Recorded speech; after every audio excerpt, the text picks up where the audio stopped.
Hello, welcome to another video in the Arma hobby series, or Arma April I should say, series.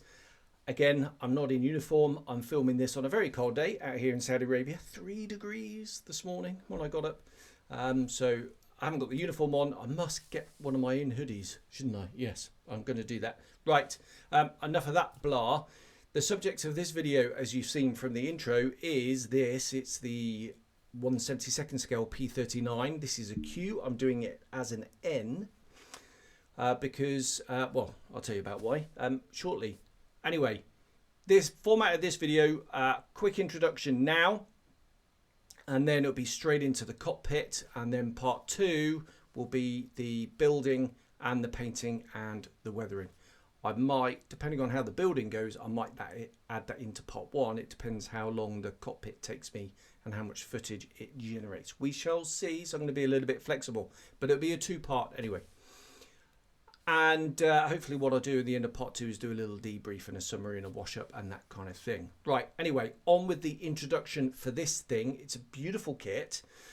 It's been sat in my stash ever since it was released. I've been always meaning to do it, and the can has always been kicked down the road, metaphorically speaking. So I'm really pleased that Arma Hobby, or so Arma April, has given me the opportunity to do it, even though as I film this, it's February. But I'm generating content for April. Anyway, what am I going to do with the kit? Now, I'm not a fan of, well, I'm a massive fan of Arma Hobby, but I'm not a fan of their 72nd scale boxes. They're a bit flimsy, they're end opening. This is a clear prop spare box from an old project, and I tend to keep these for the more flimsy type boxes of projects. So I'll just leave the box, the kit box, up there. Right, if I open this up, it will reveal some Edward brass and goodies that I don't have the, oh, I do have some packets. Right, what have we got? We have a 3D printed seat, 72nd scale. These are only about £3 something. Colour photo etched seat harness with it. These are really, really good. Now, you can buy the 3D prints or the files from Arma and print those if you've got your own printer, which would be even cheaper. But I don't have a 3D printer, and I bought all this stuff before friend of the channel, Drew, very kindly agreed to print off a whole load of Arma stuff for me. So I went out and bought all these bits. But there we go. That is the seat. What's this? Right, this is gun barrels, 3D printed gun barrels. They're obviously hollow. There's no mold seams or anything like that that go with it. So I bought the gun barrels. Is there a pitot in there as well? Might be a pitot as well. I'm not sure. Exhausts, absolutely tiny, hollow, brilliant. Wheels, again, no mold seams. It's going to keep the tread, and designed to fit this particular kit, so that should be quite easy to install, and nicely detailed as well. So I got the wheel set.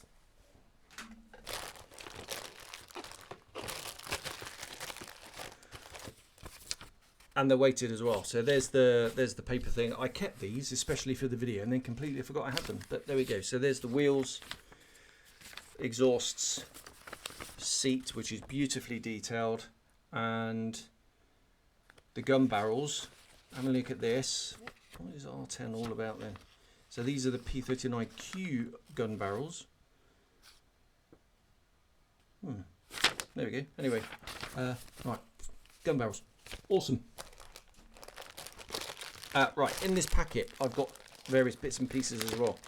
So I have Edward's space set. These I absolutely swear by. I think certainly for Edward kits. So some overtrees, one of these space sets, and a mask, and you've got yourself a really nicely elevated, detail wise and very simple upgrade set for a set of overtrees. Clearly I'm throwing quite a lot of stuff at this one, but this has got 3D printed instrument panel.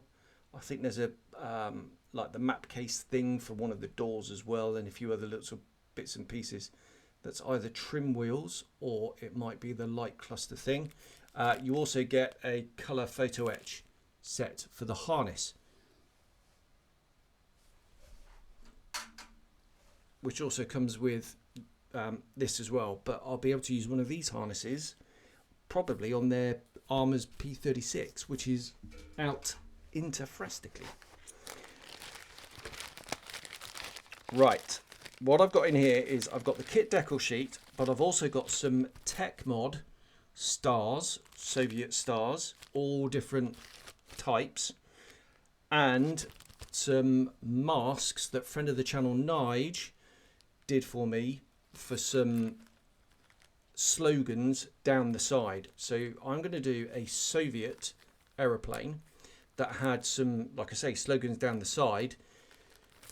Nige very kindly did these for me ages ago before I bought my silhouette cutter, and yeah, really looking forward to using them. I think they're slightly different sizes, so I can pick the one that's going to suit best. And I'm going to do one that's got a light blue spinner, fin cap, and light blue Bort number on the nose, and then I think it's light blue as well, scribble down the side, whatever that means. Now, ordinarily, as you know, I tend to paint all my markings if I can, but some of the outlines on the Soviet stars in the wall were so thin, there's no way in 72nd that you could, well, I suppose you could really, but it's way much more hassle than it's actually worth. Therefore, I thought I'd buy these so I can do my own version, and really looking forward to that. This aeroplane is going to be olive drab over neutral grey and should give me a really good canvas for some weathering. You know me, I might end up changing my mind, but that is the plan at the moment. We shall see. I've also got some HGW seat harnesses in 72nd as well, so I've got 3 options. Wow. In fact, there's 2 harnesses in here as well, so I don't know. We'll have to see which way the wind blows, as they say, when I get to that stage. Right, the kit itself then, you do get a set of masks for it, which is always very welcome. The kit itself, I've opened it and I've already riveted the airframe. I thought about doing that on camera, however, I riveted this ages ago, and I did a sort of big batch of some of my models because I was just in a bit of a riveting flush, and I did the whole lot. And sometimes I think that's worth doing, because I always rivet my models if I find it appropriate, which is most of the time, and I find it really quite tedious, and if I can get it done and out of the way, then I will. But what I am going to do is I am going to, I've already got a review of the Galaxy rivet tool that I used on this project. I will link that at the end on the card thing, so click on that and it'll take you to the review where I actually do some riveting. That's a 48th scale Antonov AN2, but you'll get the idea. I've also, as I said, I've got the P-36 and the Key 43 coming. One of those will be built during the month of April, and I'm going to do a kind of build along, lots of videos going up showing the progress, blah blah blah, and then I'll do a edited build video at the end.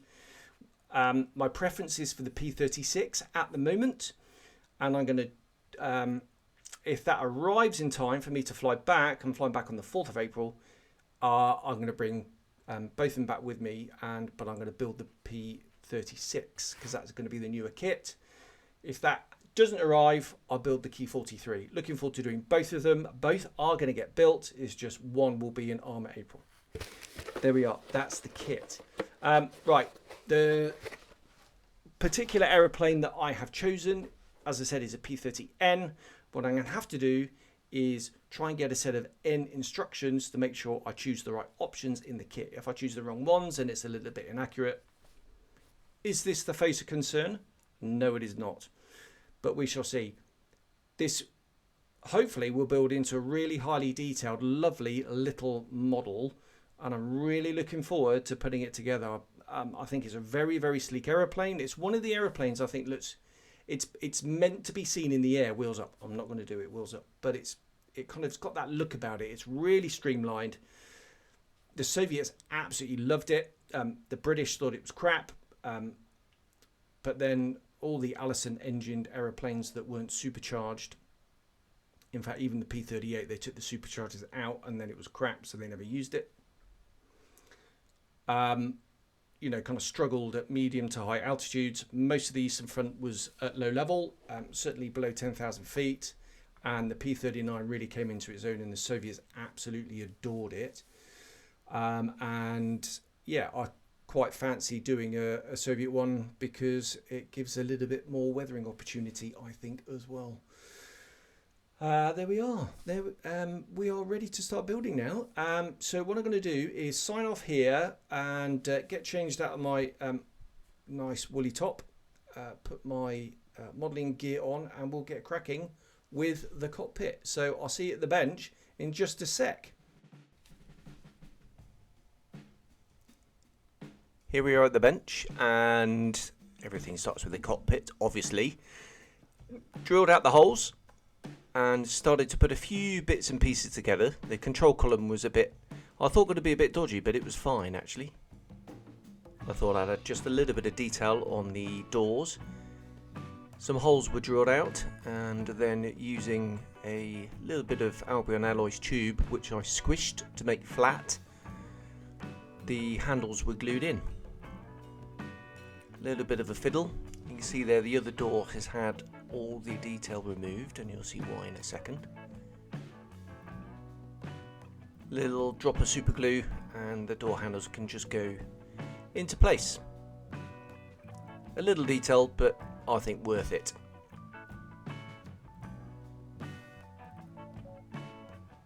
Now for the paint. MRP. Now, confession time, this is the wrong green. The instructions say bell green, and doing a little bit of research, that was more the sort of blue-green tone, the type that you see in P-47s, rather than this zinc chromate green. So if you're going to do one of these, don't follow me, do the sort of bell green, as it were. Like I say, that sort of blue-green tone. Anyway, on it goes. Very thin, goes down beautifully, and all the cockpit interior parts are done. Bit of an off black for the black parts, so that's the instrument panel, the radio, and a few other little bits and pieces like the gun sight here. The wrong gun sight, as it turned out. I saw this on the clear sprue and assumed it was this. It wasn't, but never mind. Arma Hobby are the masters of cockpit detail and cockpit decals using Mark Fit Strong, which is brilliant stuff. I use it as a setter, so I put it underneath, put the decal down, try and line it up. It's difficult to actually, but as you'll see later, not perfect, but good enough. It's very small, buried deep in the cockpit, but it looks absolutely brilliant, I will say.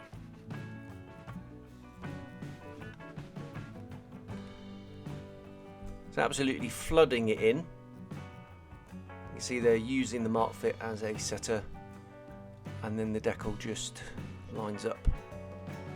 I did cut the main decal into two. That did help. There's a bit of a step in the instrument panel, and that did help. There we go, and then we'll just leave that. And yeah, cotton bud can push it in, push the detail in, and add some more and keep going. You see there the bottom row of instruments not quite aligned, but it'll be fine actually in the finished cockpit. It'll look really good. So there we go, using the cotton bud, just a bit of pressure, pushing things down. Once it's soft but not dry, so maybe leave it, I don't know, 15 minutes, 20 minutes, something like that. And then we can go in with another coat of the softening solution and whack that over the top, and then that should be it then for the decal process anyway.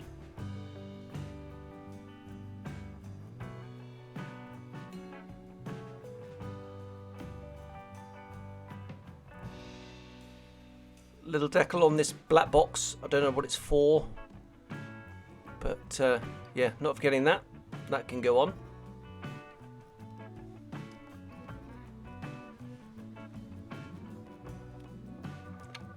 Okay, this is from the Edward Space Set. This is the 3D decal for the map case that goes on the door, and that's why I removed the detail.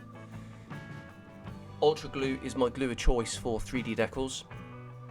Literally just put a little bit of water on the backing, and then 10 seconds later you can just pick the parts off and stick it on with the glue. Just clean up any excess with a bit of water and a brush. Lots of bits and pieces all the way around the cockpit. Really does dress it all up. To be honest, you can't really see much. Oil brusher, Starship Filth is my tone of choice. It's a sort of greeny brown tone, and it goes with so many different colours. It's really ubiquitous, and I use it all the time. Thin it with just a bit of your favourite enamel thinner, and then we can just touch that into the detail, use it as a pin wash, and then clean it up later. These are the seat belts that I used. These are 3D printed decals as well, and you can see they look really good. That's the 3D printed seat. You can see still on its supports. And then once everything's dry, we can go in with a cotton bud and just remove the excess. The bottom of the cockpit was in zinc chromate green, and that really works really well with the Starship Filth.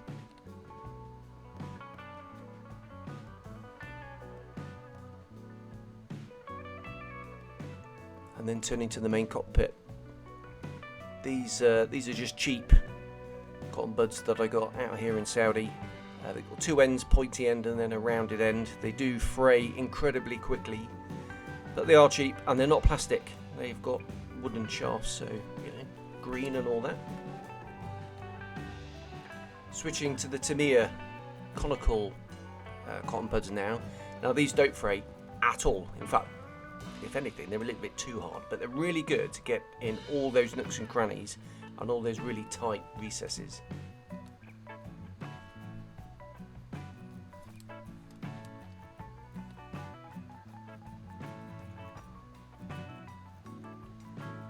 Now we can start gluing a few more bits together. So this is the front nose wheel gear bay, again in zinc chromate. Now I made my own zinc chromate here, so this is yellow with a tiny bit of tyre black in it to get that sort of greeny grey look. There's these little slots and these little recesses in the parts. So the fit is really precise actually, really great design here. And then they just glue together at the front, and you'll notice that hole there. Well, stand by, you'll see why there's a little hole there in a minute, and a little shelf. You can see I've done the instrument panel as well, and the seat's gone in. So this part is for the ball bearings for the nose wheel weight, and that little stick on the front of it goes into that little hole, so it all aligns beautifully. It's really well engineered and well designed.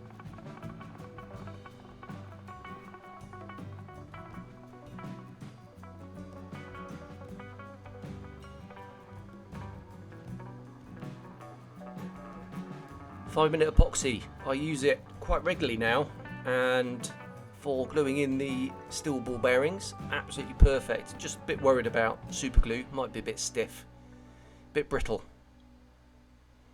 Throttle quadrant thing goes on the left hand side, and that's pretty much it. Just a little touch up of the paint required, and I'll need to add the gun sight, but couldn't resist doing a dry fit, and it just holds into place. No glue there, just brilliant stuff. And that's it. That is the cockpit all finished. So join me in the next episode where I build the model and paint it. So I'll see you next time. Cheers, bye bye.